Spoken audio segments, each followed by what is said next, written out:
Yo, all right, cool.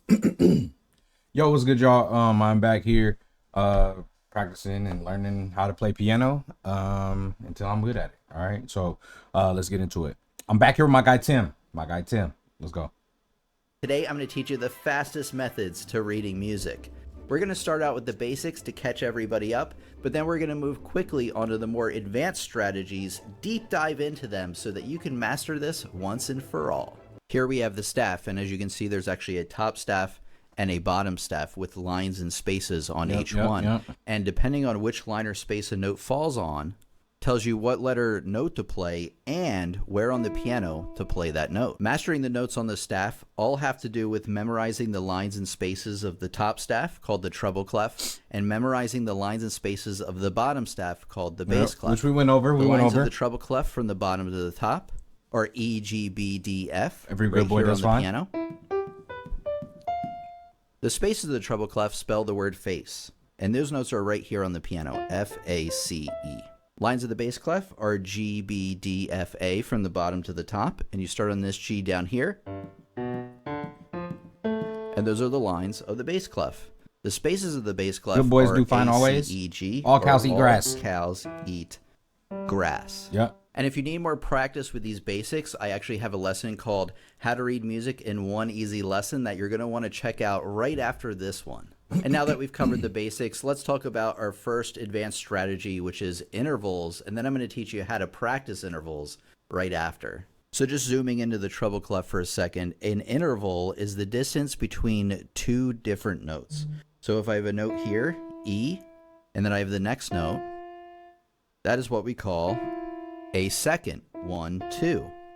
Okay. If I have a note, say E on the bottom, and the next note up is a G, that's a third. 1, 2, 3. If we go up one more note, that's a fourth. 1, 2, 3, 4. So you can probably figure out how that works by now.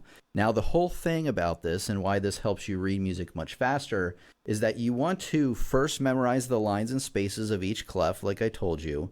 But then immediately after that, once you feel comfortable, you want to start looking at notes, not just in terms of what letter they are, but the distances in between them. And actually, you can use this to figure out large groupings of notes very, very quickly. So when you're reading music, and remember this, is that you want to start out by reading individual notes, but eventually and quickly you want to move towards reading them in groups because you'll be able to read them that much faster. So I wrote out a cluster of notes, and you can probably figure out the bottom two notes because they're the first two in your lines of the treble clef, E and G. And I could also say, oh, there's a third there, right? It's pretty easy to check out. And now I see another third towards the top of this chord. Right there. Yep. And C and E. I know that there's a third down here. There's 4 notes in between them. And then there's a third up here, and then a second at top. Yeah. And I can use that to figure out the notes. They might not sound so great, but trust me, in real music, this is going to come in handy big time. So I want to go into more detail into each of these intervals, and they work the same way for the treble clef and the bass clef. Just keep in mind, if you're using the bass clef, you're using the lines and spaces of the bass clef to go after. But I want to tell you this, pay attention, because visually you want to be able to pick out these intervals lightning quick. And I'll tell you right now, seconds are easy to pick out. They are so close together that they kind of like go side by side. Okay. And it's the only interval that does that. Everything else stacks nicely, right? So there we have a second. And no matter where on the keyboard or where on the staff, it looks the same, right? One note and then the very next note. Now there's one more thing I want you to keep in mind. That one of the notes is a space, the bottom note, and the top note is a line. So they don't match. Space and line. And we're going to see that pattern come up actually just in another couple minutes, because there's a reason I told you that. And then if the bottom note is a line, the top one is a space. So no matter what, seconds do not match. Remember that. Thirds, on the other hand, do match, and they're very easy to pick out. On the lines. They look like a stacked snowman. And then when we're moving in thirds on the piano, we're actually skipping every other note. So when you go from the lines of the treble clef, from bottom to the top, E, G, B, D, F, you're actually skipping up the piano in what? in thirds. Thirds. Now keep in mind, these do match.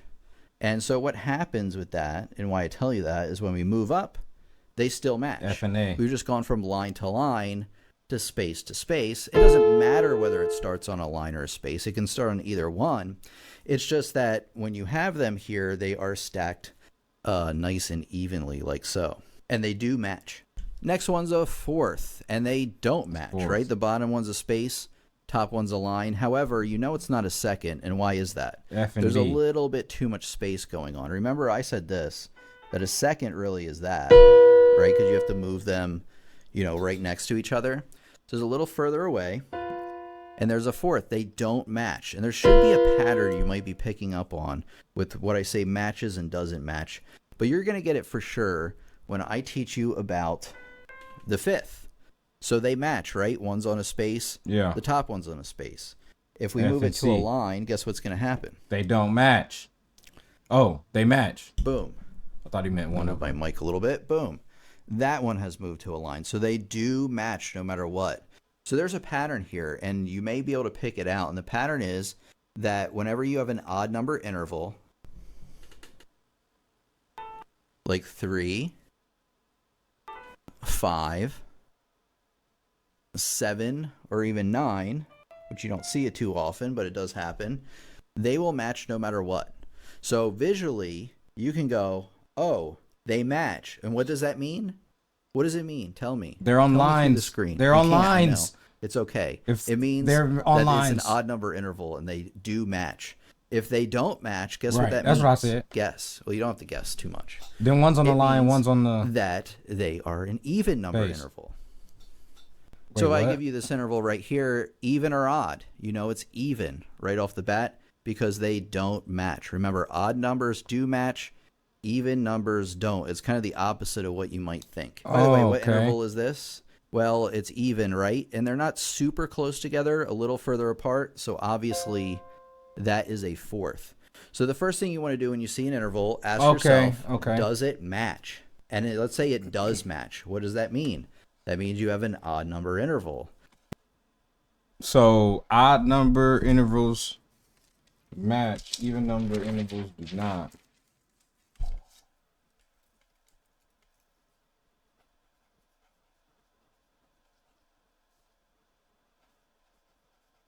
Odd number intervals match. Even number do not match.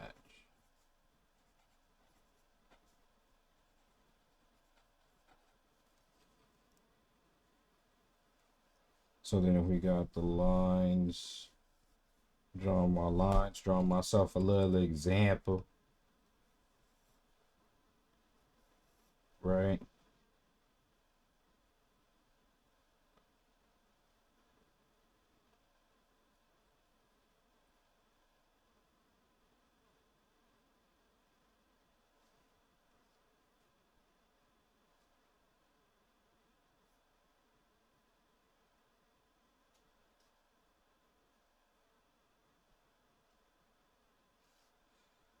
Match.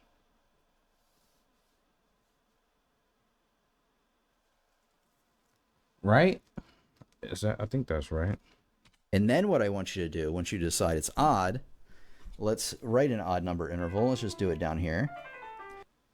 Then you want to ask yourself, is it 3, 5 that has... So, hold on. Because he said intervals are the space between them. Practice with up is a G. So if I have a note, you had to practice intervals right after. So just zooming into the treble clef for a second, an interval is the distance between two different notes. Okay.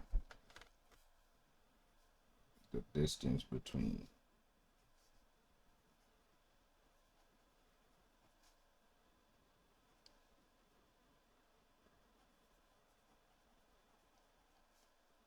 Two different notes.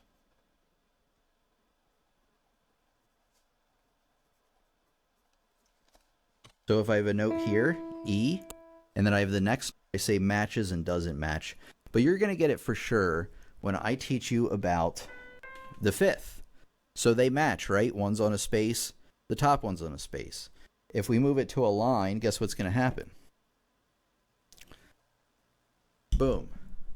Let me move my mic a little bit. Boom. So that's one. That one two, has moved to a line. 3, So they do match no matter 4, what. though. So there's a pattern here, and you may be able to pick it out. And the pattern is that whenever you have an odd number interval, like 3, 5, You got to count those. Okay. 7, or even 9, which you don't see it too often. So if that's 9, that's so. Here, I'll use my mouse so you guys can see. So if that's 9, that's 1, 2, 3, 4, 5, 6, 7, 8, 9. Okay, I see.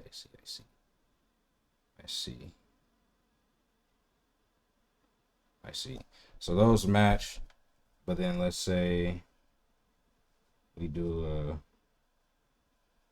a here.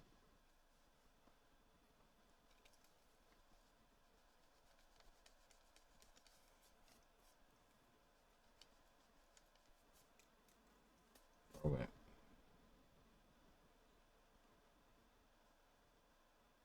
We do it here and a here.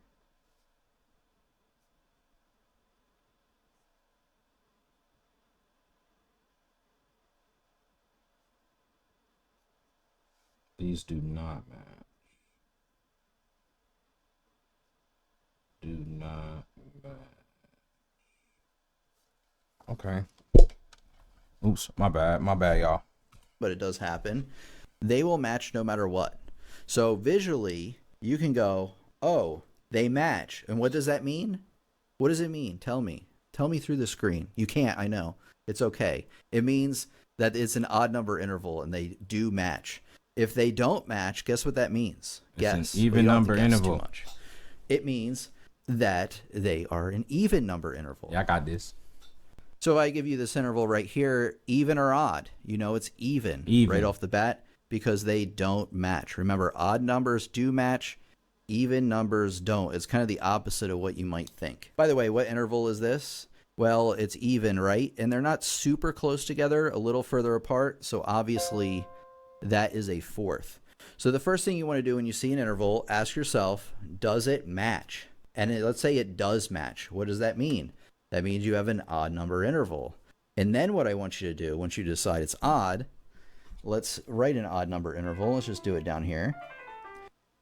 Then you want to ask yourself, is it 3, 5, that has kind of a space in between, 7, which has a bigger space, or is it like the whole staff? If it's the entire staff from line to line, that's actually a ninth. And an octave, which is from E to E, you would think, oh, they match for sure. It's the same note. But no, on the staff, they do not match. Remember that.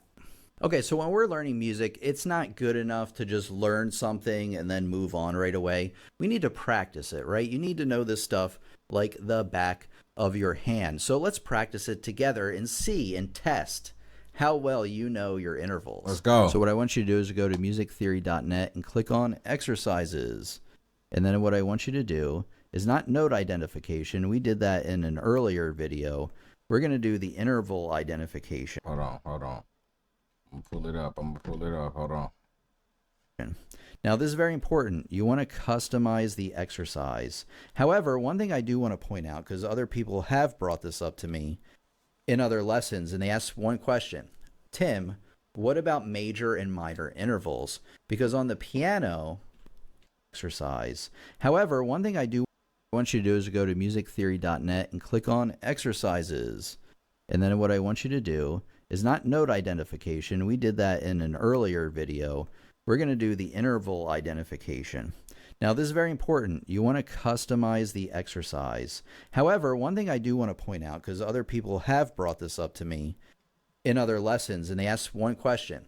Tim, what about major and minor intervals? Because on the piano... So if we pull this up, and we got this right here. Okay.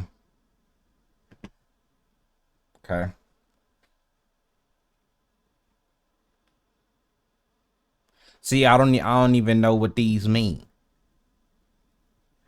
You got to tell me what the M, the P, and the A's and the D's. What's the PEMDAS? What's these PEMDAS doing here? What's these?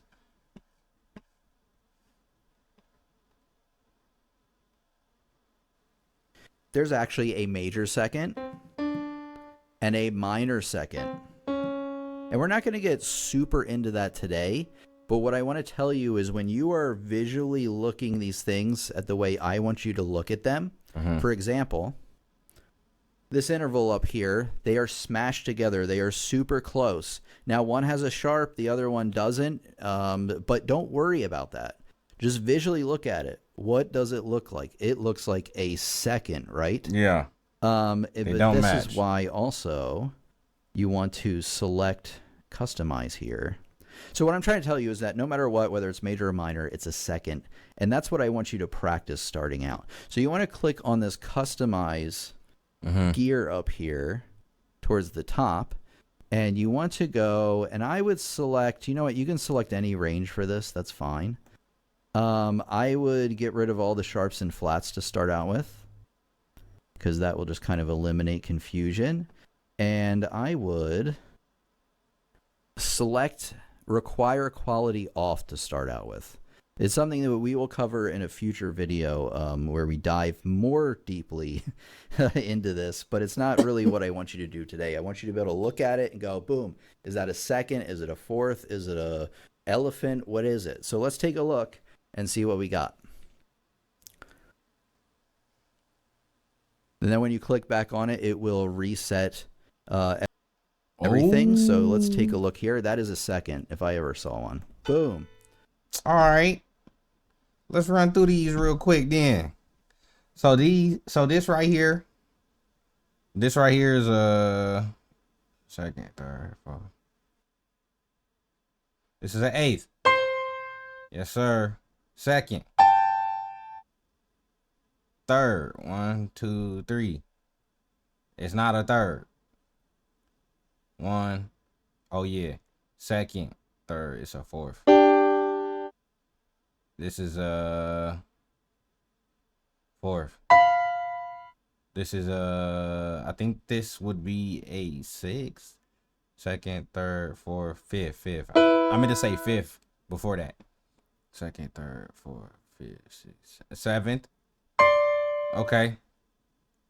This is a sixth. Second, third, fourth, fifth. Yes, sir. Second. Sixth. Third. This is seventh.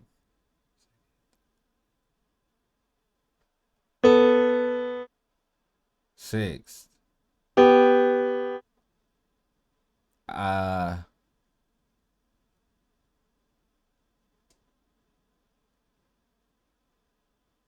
Sixth. Second. The second's easy.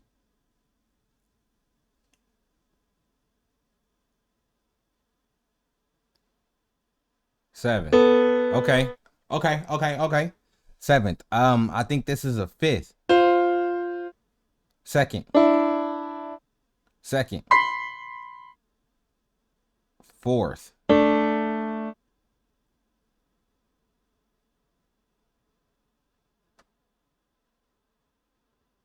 Eighth? Wow. What? Second.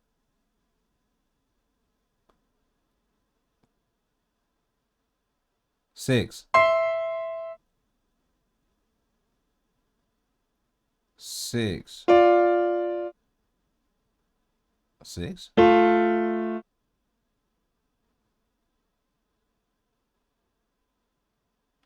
Eighth? So eighth has 3 whole lines in between it. Or 3. Yeah.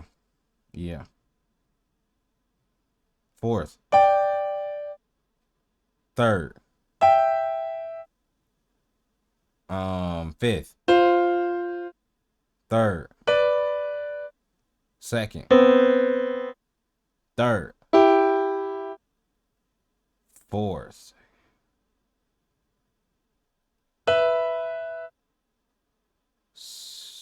fifth, second, second, second. They trying to trick me. Sixth, fifth. Okay, I see what he means. Third. Okay, I think I'm here. I think I'm here. So one's on the line, one's not on the line. They are, oh my goodness, second, third, fourth, fifth, sixth. They're even. So one on the line, one not on the line, they're even. So second, third, fourth, fifth, sixth. Second. Seventh. What? Eighth. Eighth.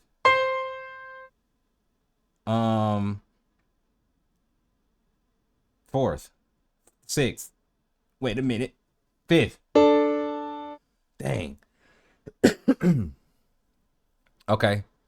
Okay. Fourth. Second.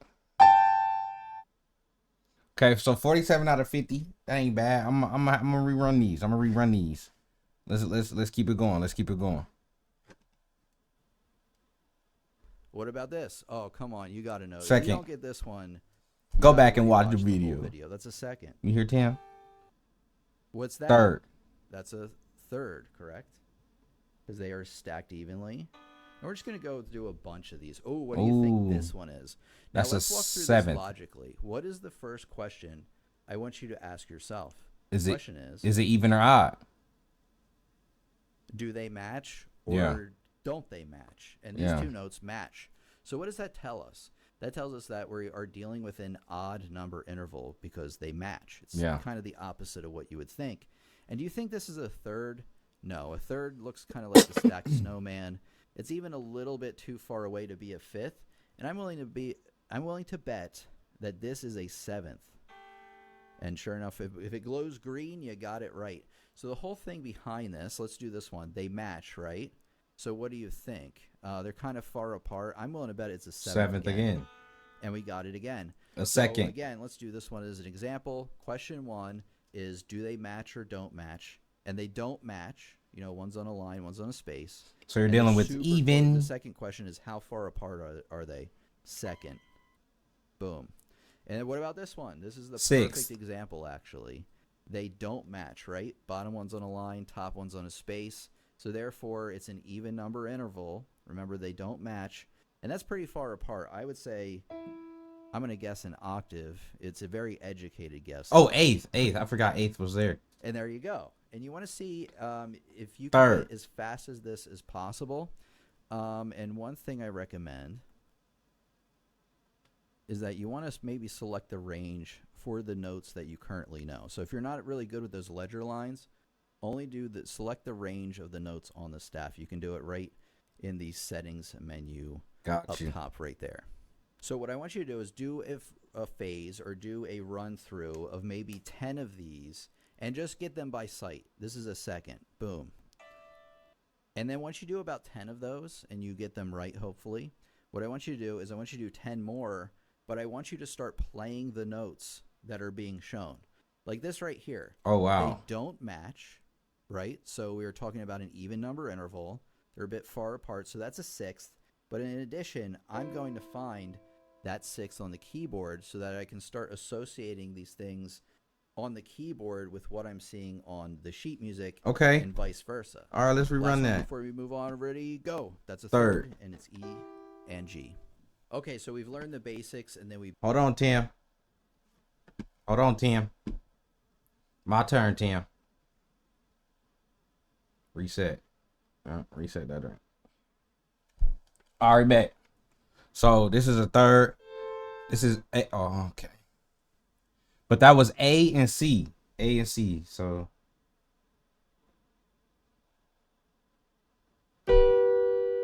that was that.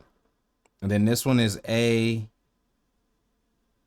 Let's do what he said with the ranges. The ranges. Just so we know what everything is, man. All right, bet.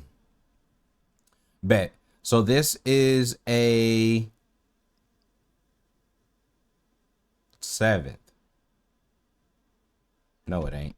Fifth, second, third, fourth. Seventh. I was right. So a seventh, but then that is G, G. Oh, this is far. So it's G, C, D, E, F, G, and F.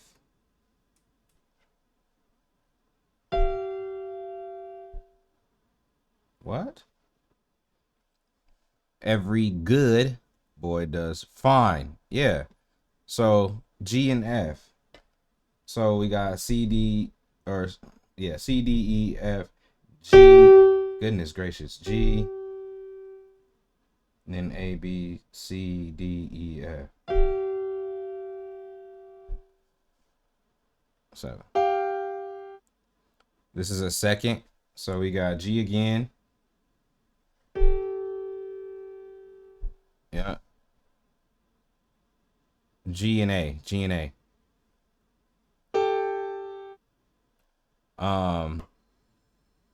Sorry, my screen just blacked out. All right, here we go. So B, and this is a fourth. This is a fourth. So we got B and E. B and E. B and E.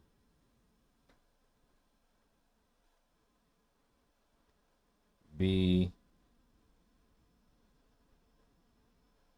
and E.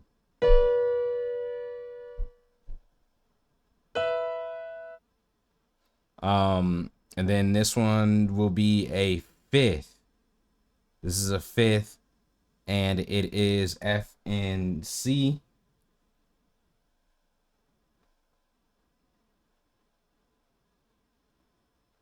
Wait, C, D, E, F, G. Wait, C, D, E, F, G, A, G, A, B, C.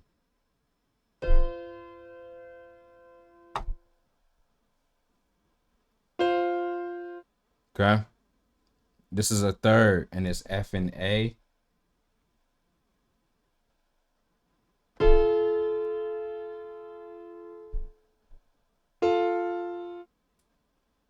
And then this one is a fourth.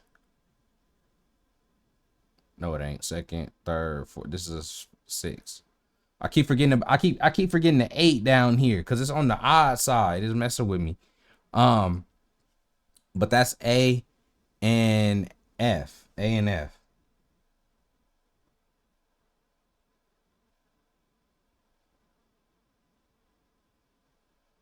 Yeah, A and F. C, D, E, F, G, A, B, C, D, E, F.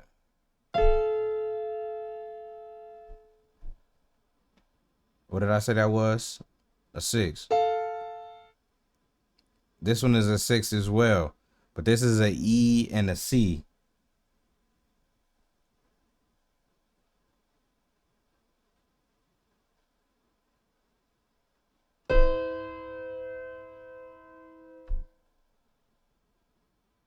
What I say this was a 6 again? Okay. Okay. I think I get it. Okay. So this is a B and an F. And it is a fifth. This is a fifth.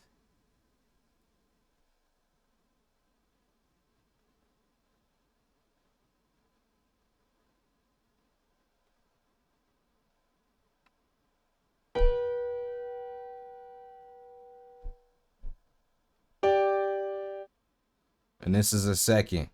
So this is F's.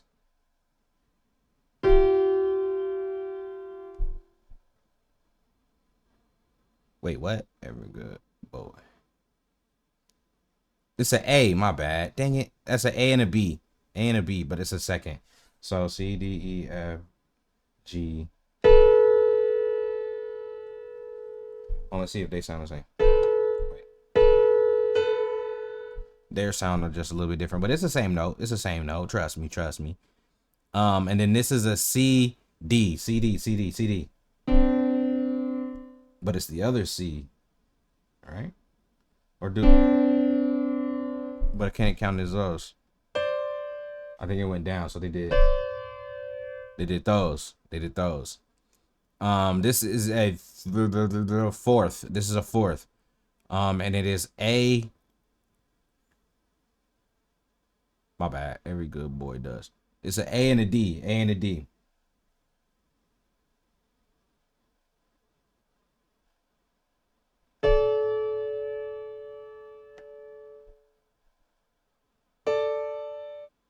Okay, let's get to 15.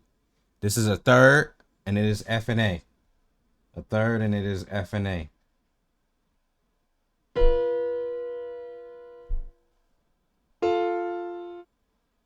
This is a fourth, and it is B. Wait, every good boy. Yeah, B and B and E. B and E. B and E.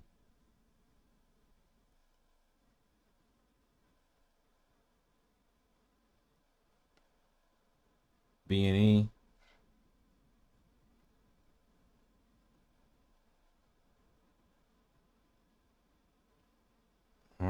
C D E F G A B C D E. It's a fourth. A second, and this is E and F. E and F. I'm trying to get quicker at identifying the keys. E and F, E and F, E and F, E and F, E and F.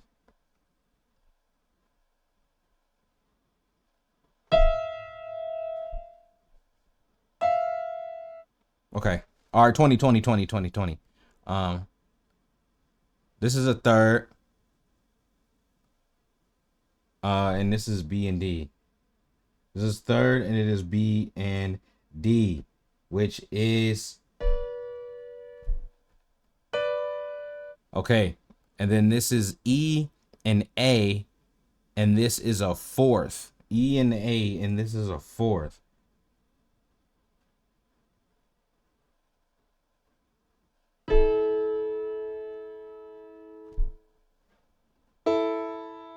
Okay. This is a third, and it is G D. G D, G D, G D. I ain't no G D. G B, G B. That's what I meant. G B.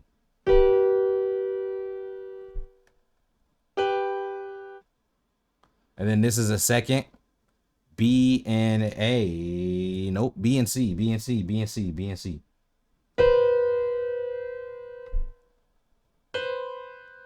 All right. All right. Last one. Let's get this. Let's get this. Quick this time. B E. B E. This is a fourth, and B and E is right here.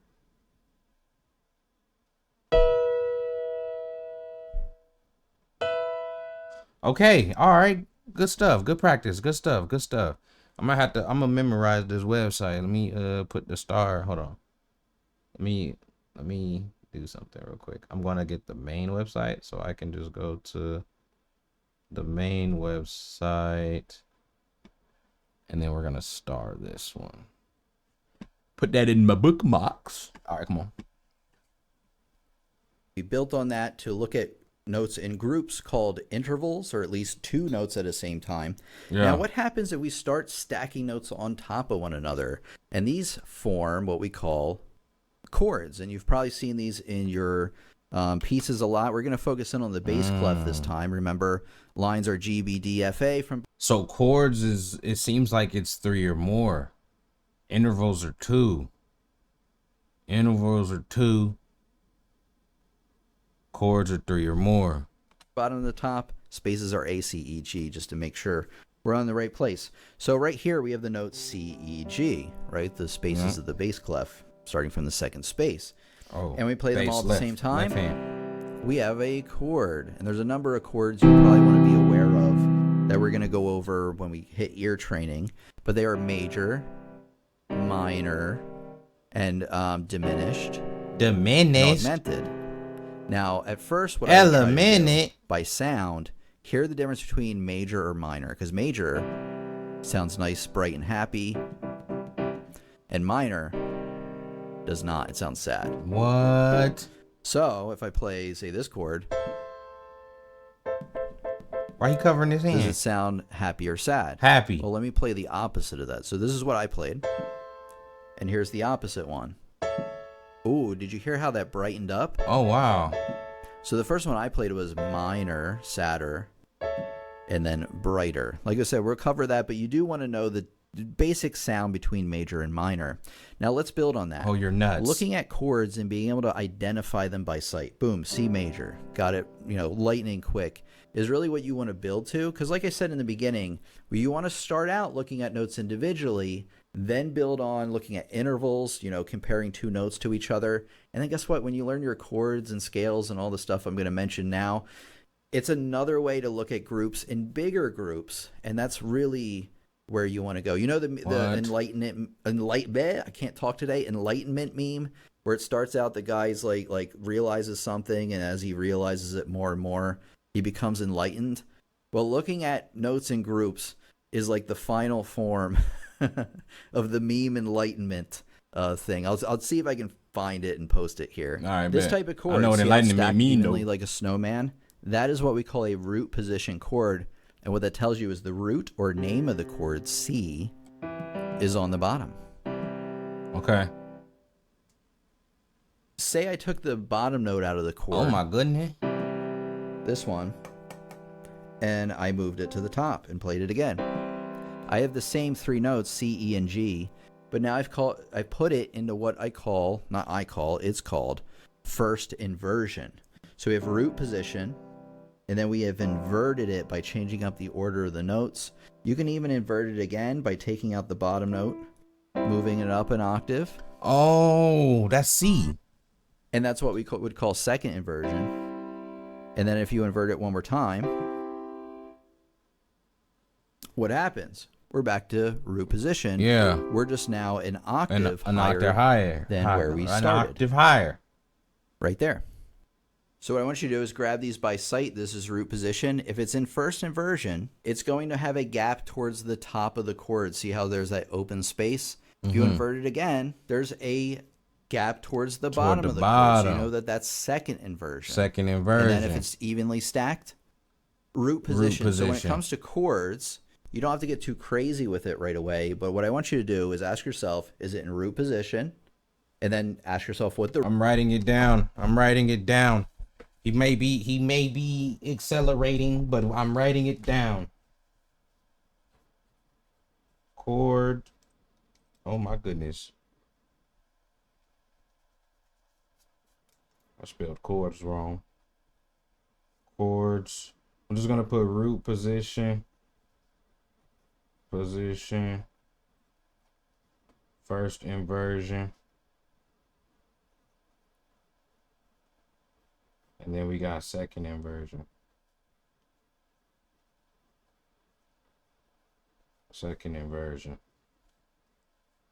I'll do the lines for this too. I'll do the lines for this one too.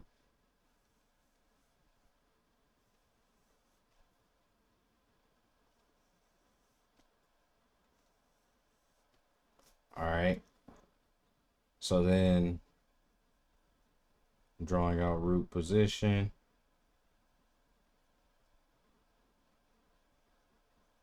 And then I'm drawing out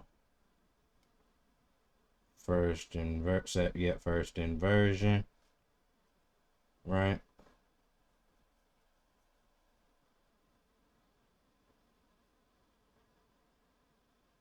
Was that other one on the line? It had to be on the line, right? First inversion, the first inversion he did was on the line. It was not. I'm doing it how he did his. I'm not gonna do mine on the line then. It was not.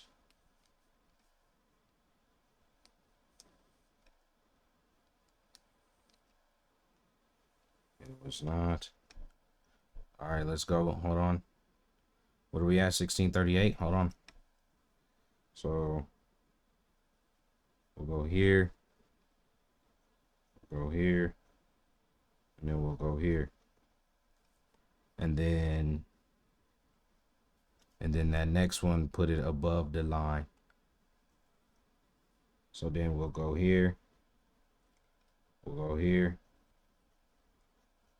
And then we'll go here.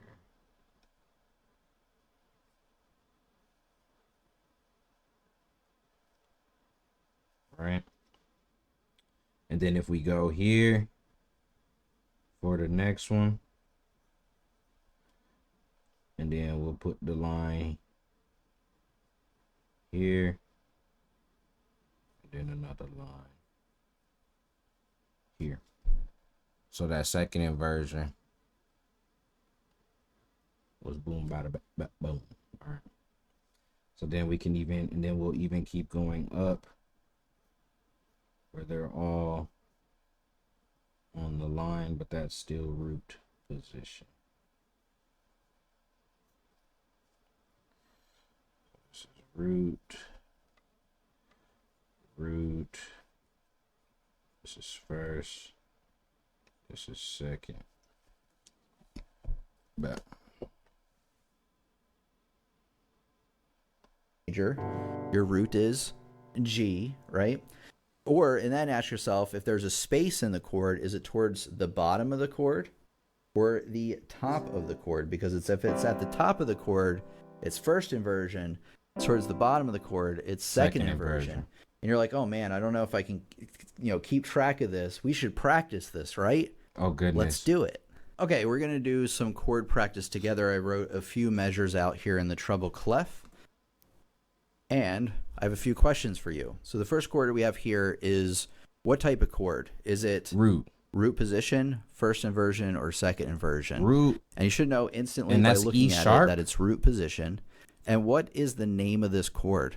Well, it's on the bottom. So E is the bottom note here. So you have E, G sharp, B. And then the second question I have for you, is that a major or a minor chord? And I would say it sounds pretty major, right? Because that would be minor. Okay. So here we have, what chord is this called? This one, E major in root position. That's the correct name for it. Now, what about this one? This chord right here. There's one thing I want you to be careful with this chord, and it is that the G is on the bottom. See that? Mm-hmm. But remember, we had a G sharp earlier in the measure. So if you don't know, sharps carry over.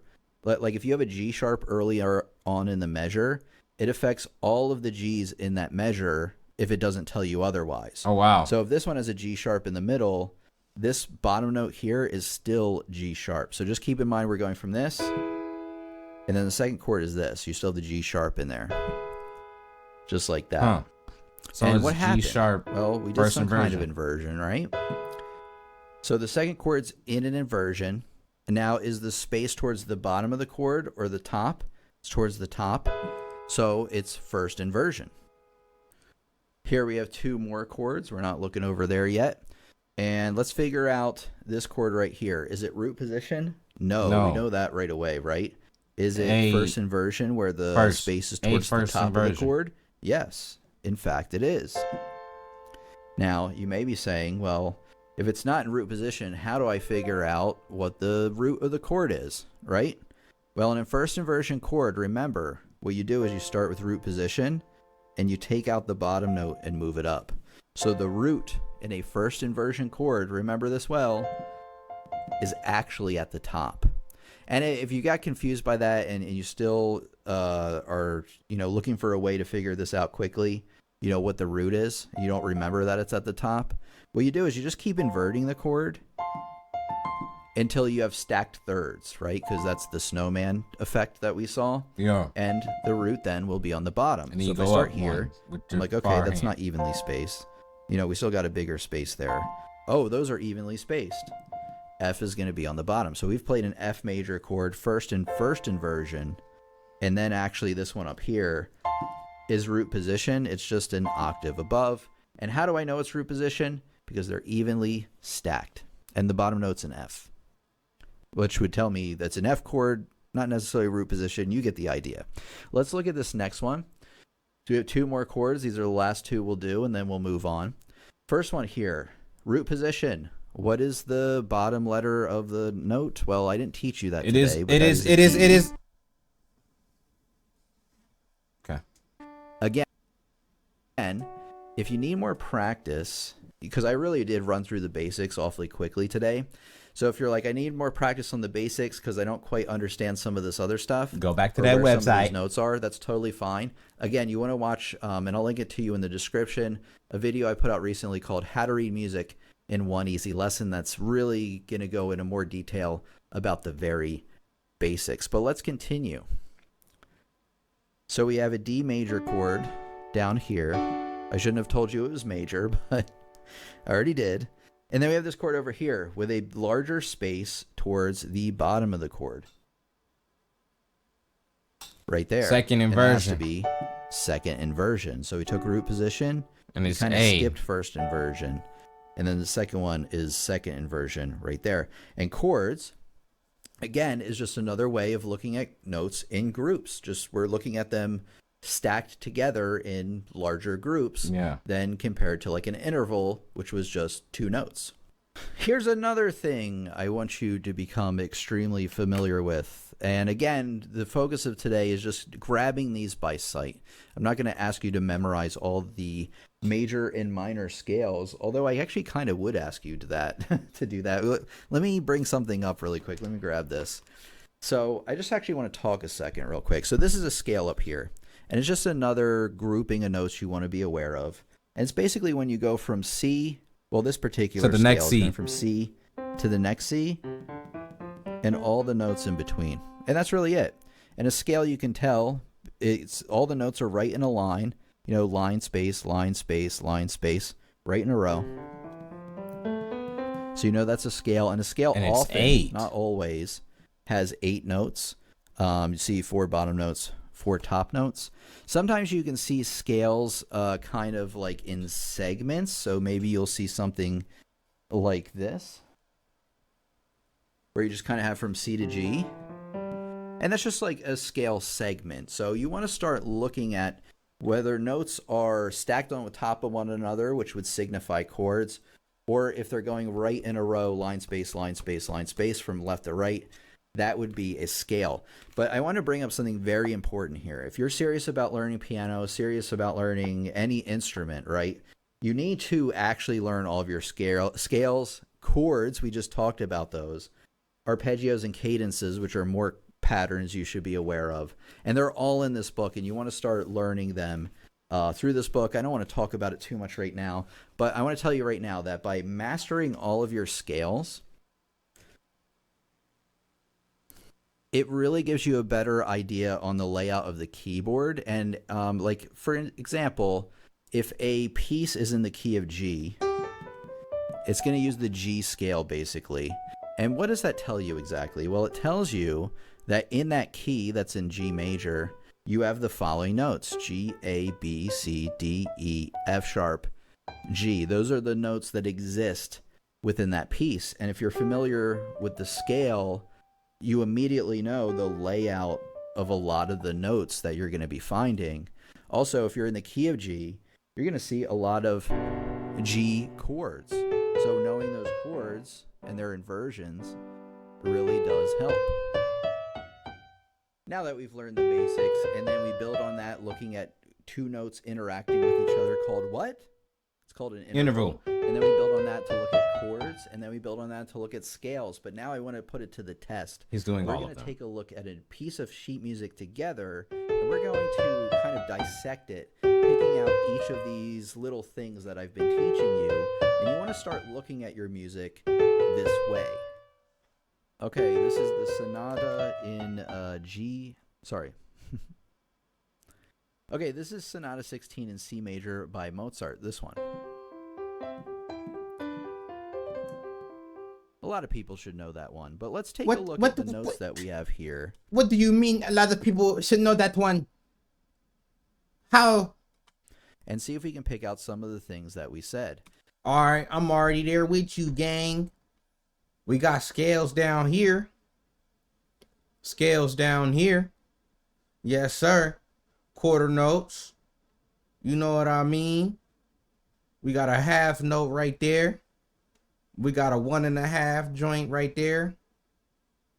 Right? What's them do? What them get? I mean, it's a dotted quarter note. So those get like, yeah, 1.5 points of rhythm, I guess. Um,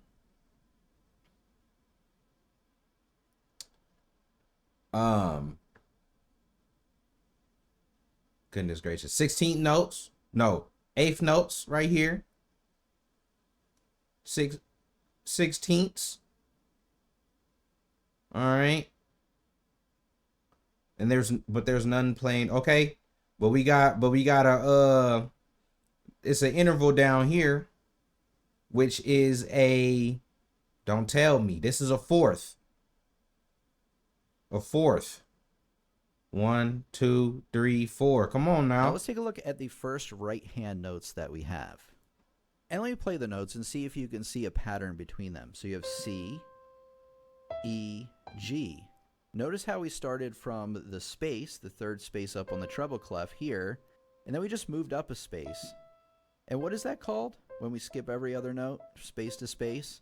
We call that a third. A third. And here we're skipping another third from E to G. And right away, if I can, analyze this, look at the intervals, it just gives my brain a lot more information to go on to figure out what these notes are. And let's just move forward a little bit and talk about these notes right here. So all the examples we've been looking at before with intervals, they were stacked on top of one another, played at the same time, and we call that harmony. However, we have them melodically now, where we're actually playing the intervals one at a time. He said, And let's just take a look at these two notes to figure out what the interval is. Well, you have a note. You have the very next note. You could say that those would smash on top of each other if they were played at the same time. Oh, look. hold on. So then, what was this one? There we go. B.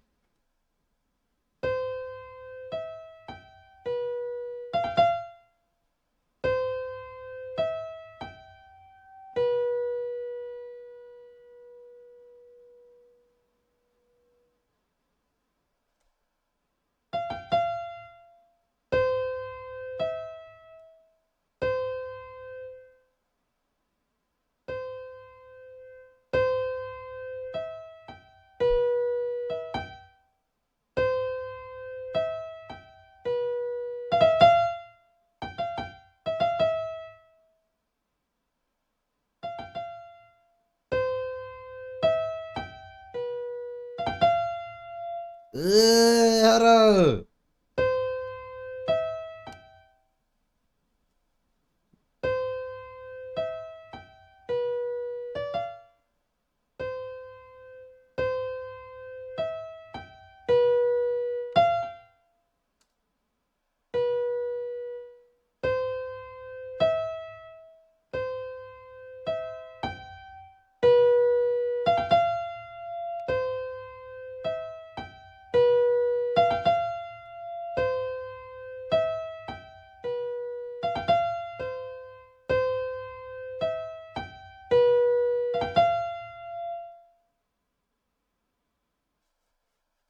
Second, you go up a second and down a second. So use those little details to give yourself more information.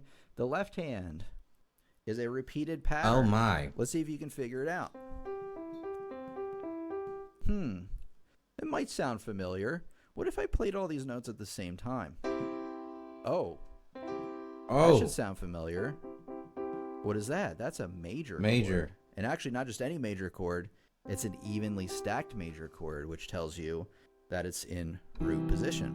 The only difference is that this is playing the notes separately from bottom, top, middle, top. But the outline of the chord is still there. So once again, if you're familiar with that chord, you can figure out those notes much more quickly.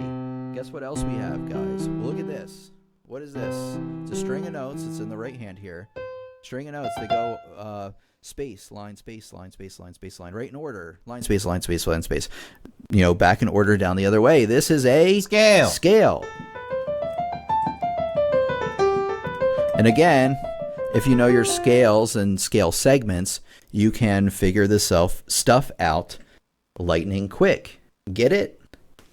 Hopefully you do. Yeah. Good. Okay, before we get to the final tip, I actually have one final quiz question to rule them all, and this is required. You have to answer this in the comments. If you don't answer it, then I'm not going to teach any more lessons. I'm just kidding, of course. I would really appreciate it, though, if you could answer this in the comments. Man, I ought to answer this joint. Without Come looking on. it up. The question is, what interval 6. I mean, no, is no, no, this? no, I messed up. You have to tell me in 7. the comments. Don't look it up ahead of time. See, because we got 1, 2, 3, 7th. Come on, man. Is this? You have to tell me in the comments. Come on, man. Don't look it up ahead of time. 7th, Don't man. cheat by looking at the other comments. Just write down your pure answer. I want to see it in the comments. So as promised, here's the final tip. It's actually 2 tips. First tip is that this is part of a new series I'm making for beginners, aimed at giving beginners everything they need to start learning While and he doing succeeding that, at piano. I got you, And so Tim. if you want to watch the rest of that playlist or the 7th. rest of those videos, watch it right 7th, here. Tim. And then if you want to really catch up on the basics of reading music, you want to watch this video, How to Read Music in Okay. I think we got some good knowledge here, man. We learned about intervals, we learned about chords, and we learned about scales by looking at them. I'm not gonna lie to you, I actually skipped a couple of videos because I already know how, like, what notes and stuff are, but I might actually go back and look at those next time. Like I said, still working on getting the book, but yeah, you know, just trying to put in the time, bro. Just put in the time, bro. I was tired today. So I still wanted to get some time in, but yeah, that was me learning piano. All right, until next time, man. I'm gonna catch y'all when I catch y'all.